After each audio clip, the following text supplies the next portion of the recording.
Ladies and gentlemen, boys and girls and peeps of all ages, welcome to Angrezi in Marathi. This is Sujit and today we are going to learn about how to frame a negative question in simple present tense. So how to do it? Let's start with that.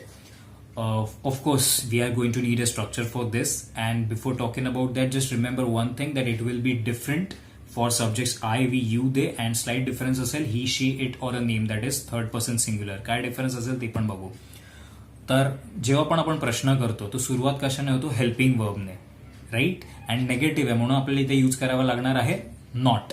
तर आता कसं होईल ते बघूया. So if your subjects are I, we, you or they, तर आपण काय use करणार आहोत इथे? Do. Do will be the helping verb which will use. तर मग तुमचा स्ट्रक्चर असा स्टार्ट होईल. You start with helping verb, then your subject, then not because it's a negative question, and then will be your verb, and last will be your object, and it is simple present tense, so we are going to use only and only first form of the verb. आपण second किंवा third form use करणार नाही आहोत, please हे लक्षात ठेवा. Clear? Fine.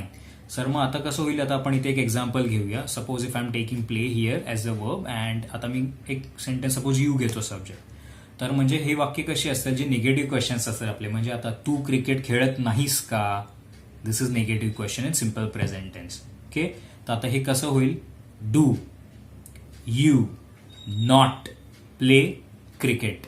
Otherwise do not you can even do a short form, that is don't. फक्त जर सेपरेट असेल तर नॉट तिकडे येईल, फक्त डू या साईडला असतो. आपलं स्टार्टिंग फक्त डू ने येतं, नॉट नंतर असतं. बट डोंट केलं तर काहीच प्रॉब्लेम नाही. म्हणजे डोंट यू प्ले क्रिकेट कसंही चालेल, चॉईस इज युअर्स. जसं करायचं करू शकता, त्यात काहीच प्रॉब्लेम नाहीये.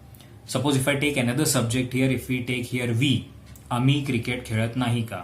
So do we not play cricket or don't we play cricket. ते क्रिकेट खेळत नाहीत का? ओके, थर्ड पर्सन प्लुरल आहे, सो इट्स दे.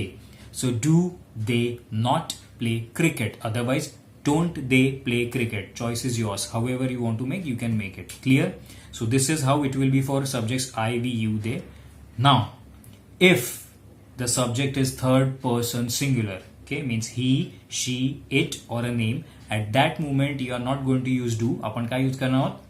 डज. आता हे कसं करायचं? वाक्य सेम राहील, काहीच प्रॉपर डिफरन्स नाही होणार आहे. म्हणजे आता तो क्रिकेट खेळत नाही का? So does he not play cricket, otherwise doesn't he play cricket. जसं डूचं डोंट केलं तसं डज नॉटचं आपण डझंट करणार आहोत. Clear? Understood? Fine.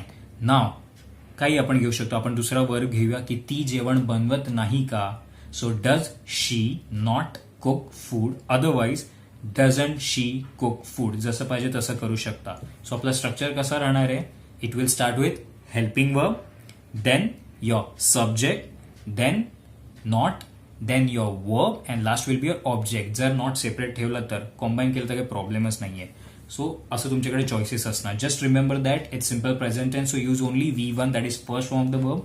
And for subjects I, we, you and they, you are going to use do. And for subjects he, she, it or a name, तिथे आपण काय वापरणार आहोत? डज. हे प्लीज लक्षात ठेवा. हा आपले हेल्पिंग वर्ब्स असणार आहेत.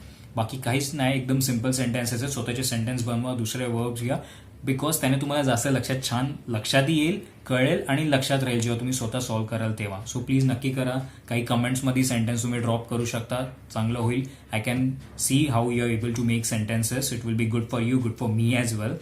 अँड अपार्ट फ्रॉम दॅट फक्त एवढंच लक्षात ठेवा, स्ट्रक्चर एकदम सिम्पल आहे. फक्त हेल्पिंग वर्बने सुरुवात करा, मग तुमचा सब्जेक्ट येईल, नॉट येईल, वर्ब आणि ऑब्जेक्ट येईल. आय, वी, यू, दे साठी डू वापरा. ही, शी, इट और नेम असेल तर डज वापरा. बाकी काहीच नाही आहे याच्यामध्ये. एकदम सोपं आहे. Understood? Hope you have understood it. So what we'll do is now we'll meet in next video with a new topic. And if you want to watch the same content, जर हाच कंटेंट तुम्हाला हिंदीमध्ये जर शिकायचा असेल किंवा कोणाला हिंदीमध्ये आवडत असेल, so you can check out my another channel, that's Angrezi and Hindi. You can check the same content on that as well. We'll be meeting in next video with new content, new topic. But till then, still keep learning, and I'll be seeing you in next video. Class dismissed.